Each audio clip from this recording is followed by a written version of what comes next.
하나님 말씀 함께 보겠습니다. 우리 히브리서 11장 13절부터 16절까지 말씀을 한 절씩 교독하겠습니다. 히브리서 11장 13절부터 16절까지 말씀입니다. 제가 먼저 읽겠습니다. 이 사람들은 다 믿음을 따라 죽었으며 약속을 받지 못하였을 때 그것들을 멀리서 보고 환영하며 또 땅에서는 외국인과 나그네임을 증언하였으니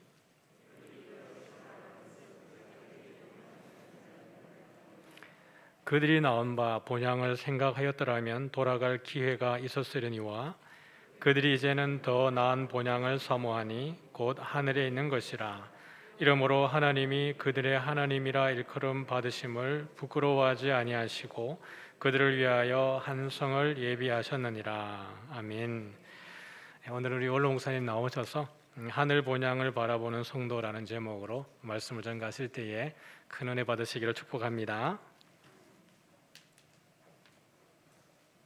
반갑습니다. 제가 현직에 있을 때는 4번 설교를 했는데 오늘 일부 설교를 하면 목이 다 가버렸습니다.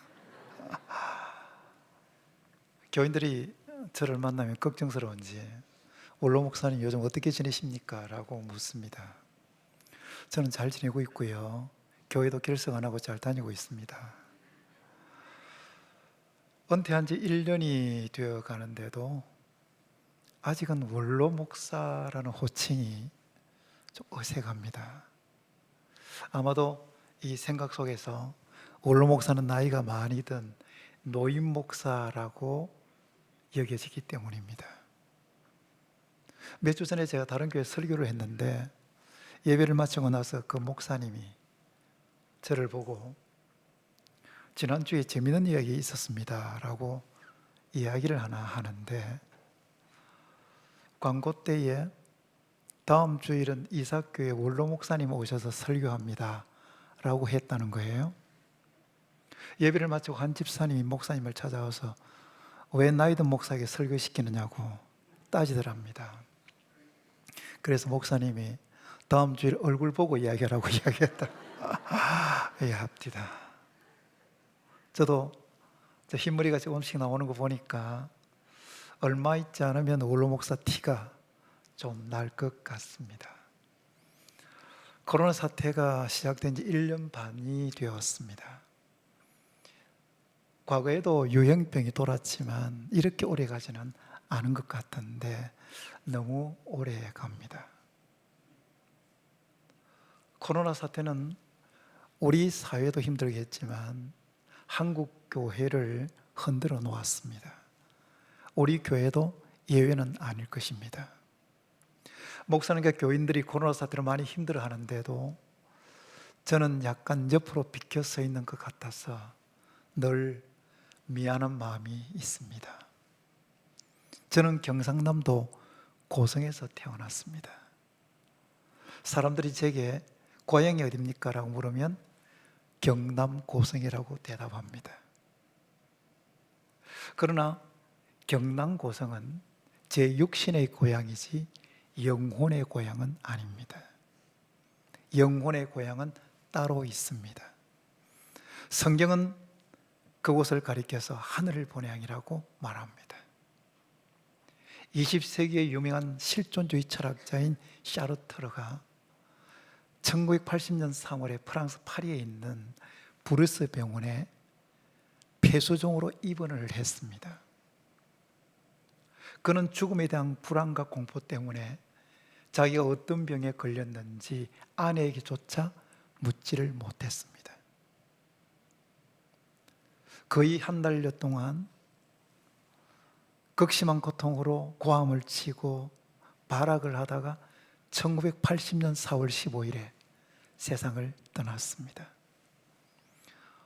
위대한 철학자라고 별명이 붙은 샤르트르의 마지막은 너무나 비참했습니다.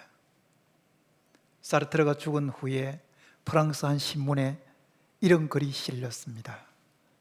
사르트르의 마지막이 그렇게 비참했던 것은 돌아갈 고향이 없었기 때문이다 라고요. 여러분에게는 돌아갈 영혼의 고향이 있습니까? 오늘 본문은 하늘 본향에 대해서 이야기를 하고 있습니다. 저는 본문을 살펴보면서 말씀이 주는 교훈을 여러분과 함께 나누고 싶습니다. 그래서 하늘 본향을 바라보는 성도라는 제목으로 오늘의 메시지를 전하고자 합니다. 13절을 함께 읽어보십시다. 다 같이 읽어볼까요? 이 사람들은 다 믿음을 따라 죽었으며 약속을 받지 못하였으되 그것들을 멀리서 보고 환영하며 또 땅에서는 외국인과 나그네임을 정언하였으니, 이 사람들은 다 믿음을 따라 죽었으며 약속을 받지 못했다라고 했습니다. 아브라함과 그 후손들은 믿음을 따라 죽었는데 약속을 받지 못했다는 겁니다. 하나님께서는 아브라함과 그 후손들에게 가나안 땅을 기업으로 주시겠다고 약속을 하셨습니다. 그러나 그 약속은 현실은 되지 못했습니다. 그들은 생존할 동안에 가나안 땅을 자기들이 주인으로 잊지 못했기 때문입니다. 아브라함의 후손들은 가나안 땅을 떠나서 애굽으로 내려가서 살았습니다. 그들은 애굽에서 언젠가는 가나안 땅으로 돌아갈 것이라고 생각했습니다. 그러나 그들은 가나안 땅으로 돌아가지 못했습니다. 그래서 오늘 본문은 그들이 믿음을 따라 죽었으며 약속을 받지 못했다고 이야기를 하고 있는 겁니다. 계속해서 16절입니다. 함께 읽어볼까요?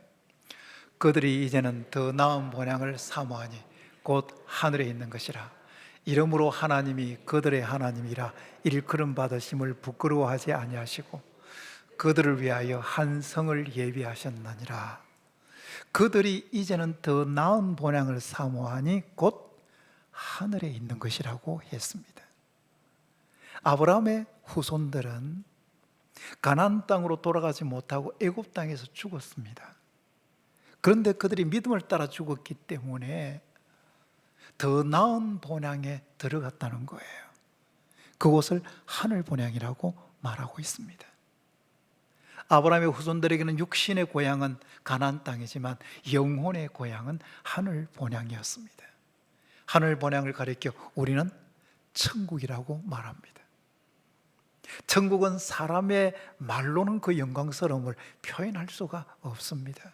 우리는 천국 이야기하지만 천국은 너무나 좋은 곳입니다. 성경의 표현을 빌리면 천국은 한숨이 없습니다. 눈물이 없어요.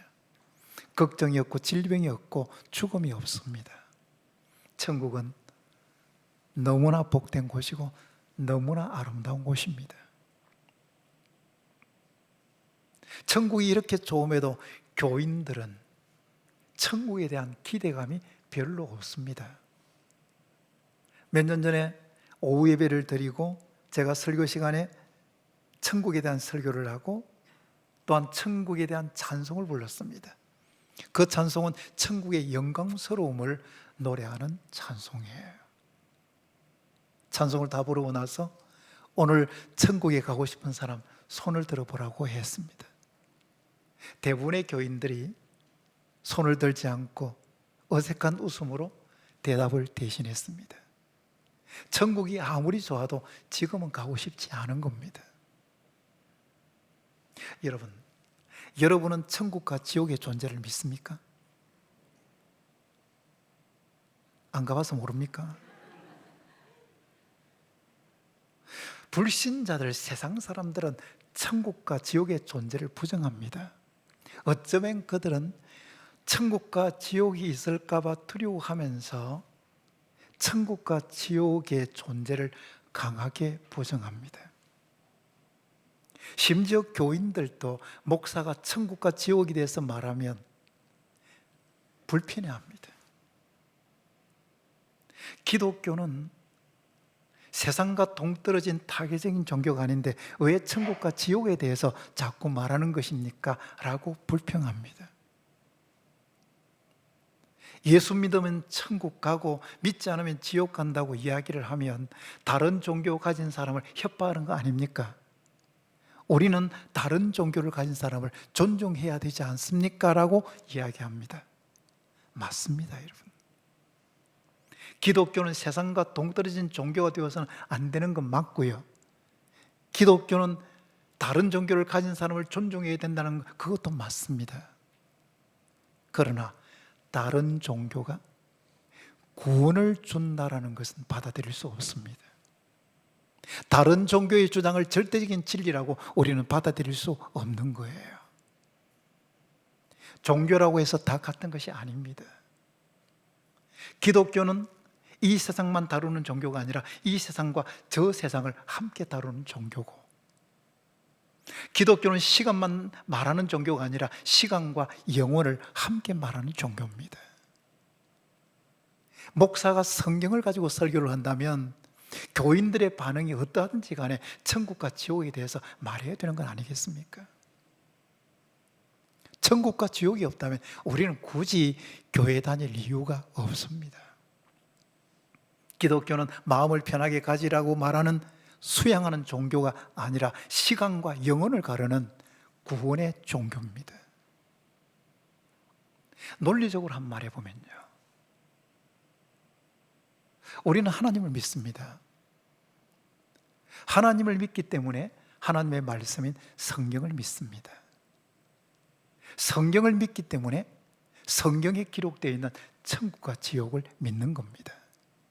바꿔서 말한다면 천국과 지옥을 믿지 않는 사람은 성경을 믿지 않는 것이고, 성경을 믿지 않는 사람은 하나님을 믿지 않는 사람입니다.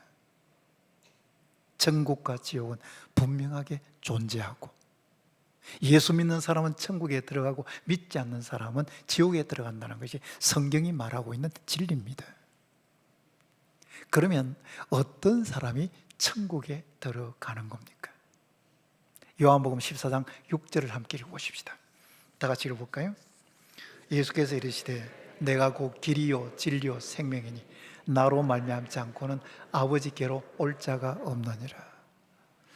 예수님께서 말씀하시기를 내가 곧 길이요 진리요 생명이니까 나로 말미암지 않고는 아버지께로 갈 수 없는 것이다 라고 말씀합니다.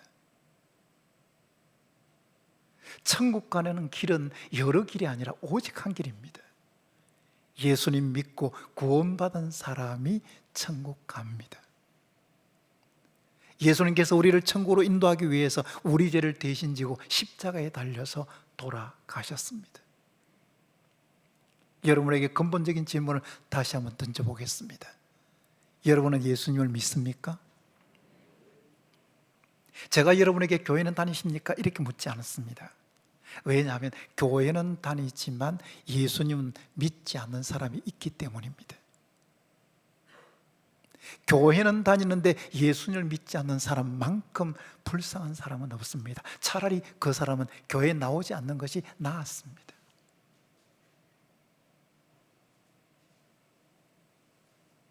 다시 한번 여러분에게 질문을 해보면요, 여러분은 예수님을 믿습니까? 아멘이죠.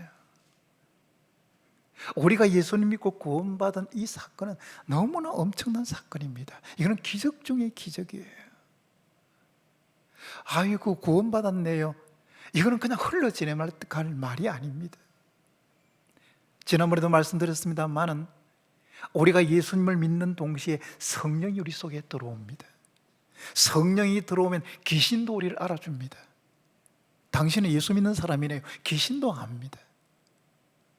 우리는 시간에서만 사는 것이 아니라 시간을 넘어서면 영혼을 소유합니다.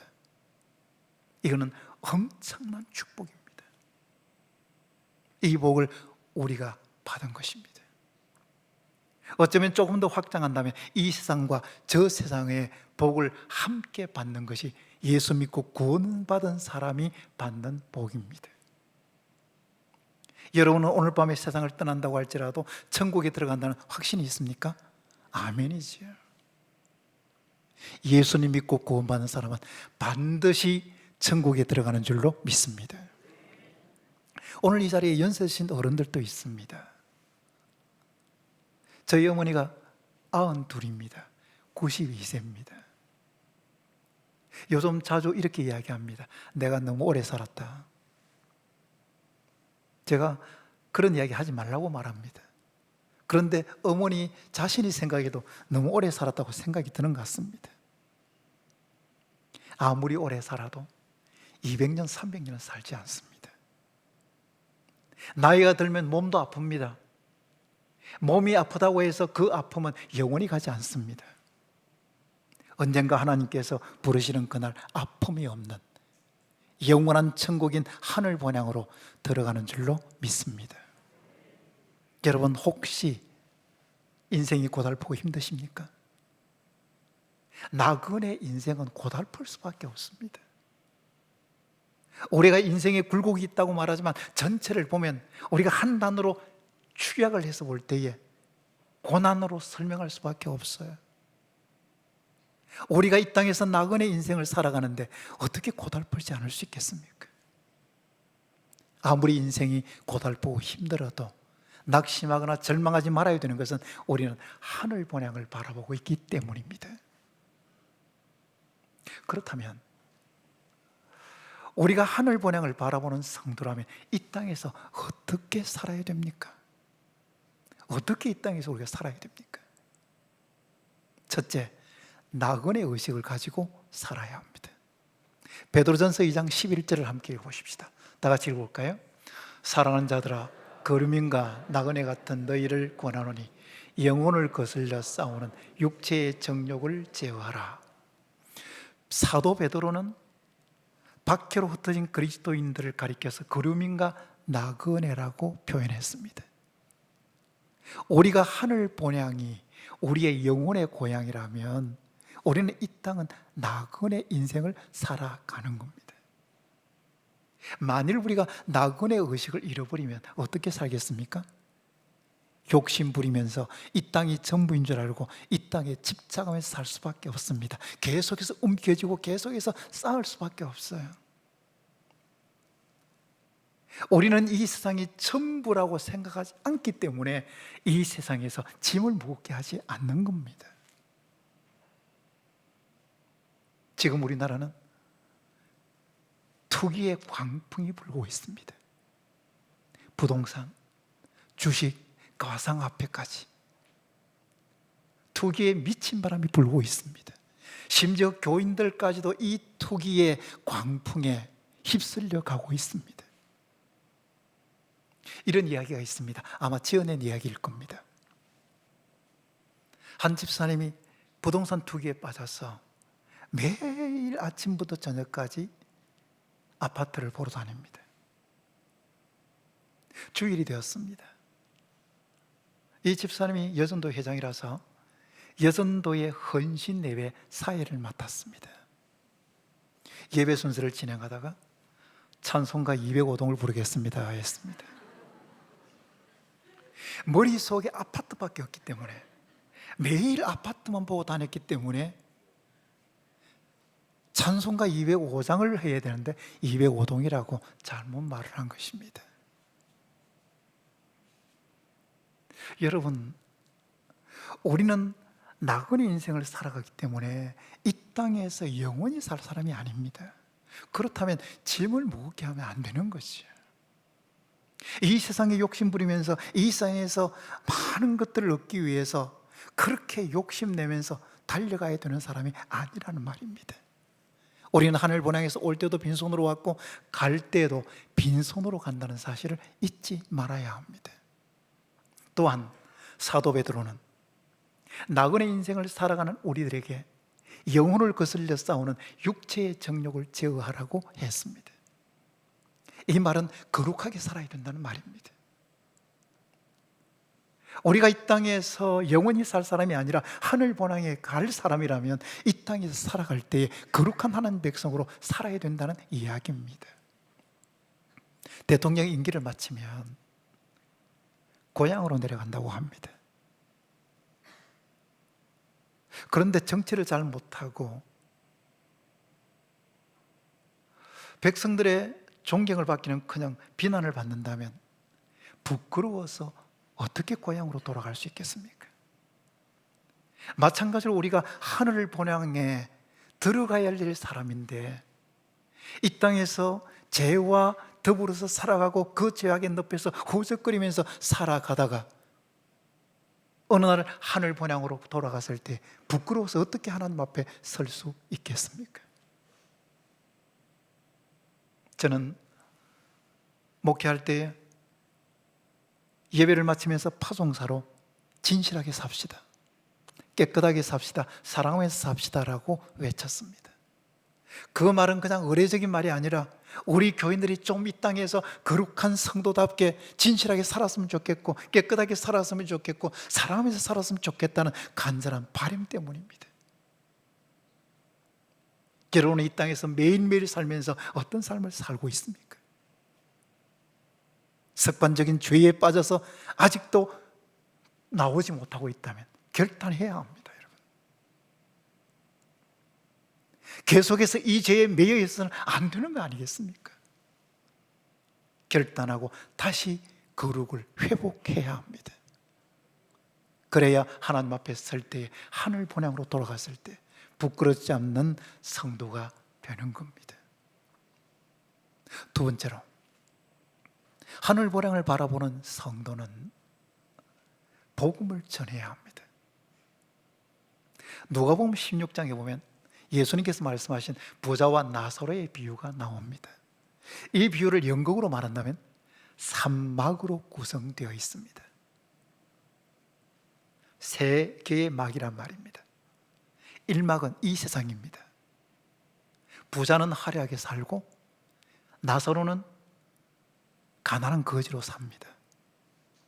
막이 바뀝니다. 2막입니다. 2막에서는 부자는 지옥에서 고통을 당하고 있고 나사로는 천국에서 영광을 누리고 있습니다. 다시 막이 바뀝니다. 3막에서는 다시 이 세상으로 돌아옵니다. 이 세상에 부자의 5 형제의 이야기가 나옵니다. 누가복음 16장 27절과 28절을 함께 읽어보십시다. 다 같이 읽어볼까요? 그러면 아버지여 구하노니 나사로를 내 아버지 집에 보내소서. 내 형제 5이 있으니 그들에게 정언하게 하여 그들로 이 고통받는 곳에 오지 않게 하소서. 지옥에서 고통 가운데 있는데 천국에 있는 나사로를 보니까 이 부자가 아브라함에게 간절하게 부탁하고 싶은 마음이 든 겁니다. 이 땅에는 내 형제 5이 있습니다. 나사로를 보내 복음을 전해서 내 형제들은 이 고통받는 지옥에 오지 않게 해달라고 간곡하게 부탁하는 것입니다. 천국과 지옥의 존재를 믿는 사람은 사랑하는 가족과 사랑하는 친구와 함께 살아가는 사람들의 구원에 대해서 무관심할 수 없는 건 아니겠습니까? 그들이 불신자로 그대로 살아가는 것에 대해서 그냥 방관할 수 없는 건 아니겠습니까? 천국과 지옥의 존재를 믿는데 말입니다. 우리가 불신자를 예수 믿게 만들고 복음을 그들에게 그 마음속에 심겨져서 그들로 예수 믿게 만들어 구원할 수는 없는 거예요. 구원은 하나님의 영역입니다. 그러나 그 불신자들이 구원 얻는데 복음은 전할 수 있고 그들을 교회로 인도할 수는 있는 거란 말이에요. 내 힘으로는 어찌할 수 없어도, 내 입으로는 구원할 수 없어도 하나님께 기도하면서 복음은 전할 수 있는 거 아니에요. 그들이 듣든지 아니 듣든지 간에 그들에게 복음을 전해야 되는 것은 바로 내가 해야 될 몫입니다. 하나님은 살아계십니다. 말해야 되는 거 아닙니까? 천국과 지옥은 있습니다라고 말해야 되는 거 아닙니까? 예수님 믿으면 구원받습니다. 말해야 되는 거 아닙니까? 내 아버지는 철벽입니다. 너무 강했어요. 예수 이야기는 감히 꺼내지도 못합니다. 라는 말로 변명하시겠습니까? 내 친구는 절에 다니는 사람이라서 예수 이야기 꺼내면 관계가 어색해집니다. 그래서 예수 이야기 할 수 없습니다라고 변명하시겠습니까? 우리가 지레 겁을 먹어서 그렇지 어쩌면 불신자들은 우리가 예수님 이야기 해주기를, 복음 전해주기를 기다리고 있을지도 모릅니다. 용기를 내서 복음을 전할 때 성령께서 그 사람의 심령에 역사한다는 사실을 우리가 생각해야 합니다. 제 집사람은 어릴 때부터 혼자서 교회에 나왔습니다. 오랫동안 부모님의 구원을 위해서 기도하고 복음을 전했습니다.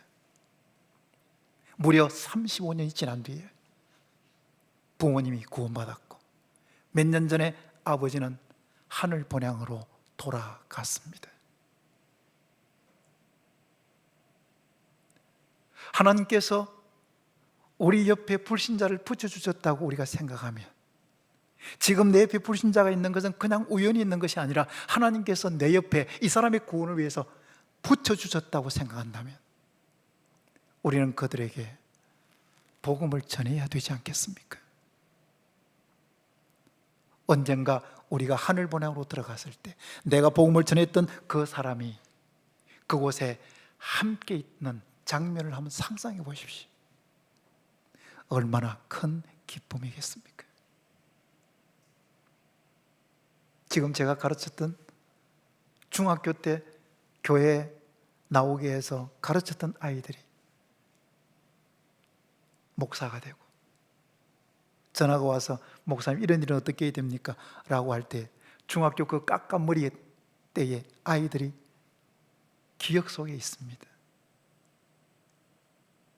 그 아이들이 같은 목회자로서 같은 동력자로서 함께 설 때 그 기쁨이 큰데 우리가 전도했던 사람이 하늘나라에 함께 서 있다고 생각하면 그 감격은 얼마나 크겠습니까?